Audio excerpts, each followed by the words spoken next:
এ সমান সমান √3 প্লাস √2। তো দেখো আমরা যখন এখান থেকে 1/a এর মানটা বের করব, তাহলে 1/a এর মান আছে এখানে কত, √3 প্লাস √2।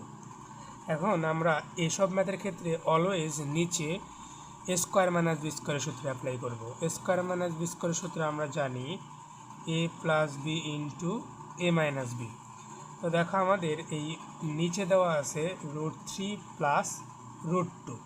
তো দেখো আমাদের এখানে প্লাসের মান দেওয়া আছে, মানে কে প্লাস বি। তাহলে আমাদের স্কোয়ার মাইনাস বি স্কোয়ারের সূত্র হলে কোন মান লাগবে, √3 মাইনাস √2 লাগবে। কারণ দেখো a মাইনাস বি যদি হয় a plus B into a minus B by C. এখন প্রশ্ন আসতে পারে √3 মাইনাস √2 আমরা কোথায় থেকে পেলাম। আমরা √3 মাইনাস √2 উভয় দিকে গুণ করব, মানে লব ও হরকে। তাহলে আমরা সেমভাবে এর মানটা বের করব। তাহলে 1/a এর মান আছে এখানে কত, √3 প্লাস √2। এখন আমরা এসব ম্যাথের ক্ষেত্রে অলওয়েজ নিচে a স্কোয়ার মাইনাস বি স্কোয়ারের সূত্র অ্যাপ্লাই করব। a স্কোয়ার মাইনাস বি স্কোয়ারের সূত্র আমরা জানি a plus B into a minus B.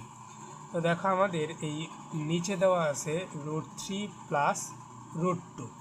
তো দেখো আমাদের এখানে প্লাসের মান দেওয়া আছে, মানে কে প্লাস বি। তাহলে আমাদের স্কোয়ার মাইনাস বি স্কোয়ারের সূত্র হলে কোন মান লাগবে, √3 মাইনাস √2 লাগবে। কারণ দেখো a মাইনাস বি যদি হয় a plus B into a minus B by C.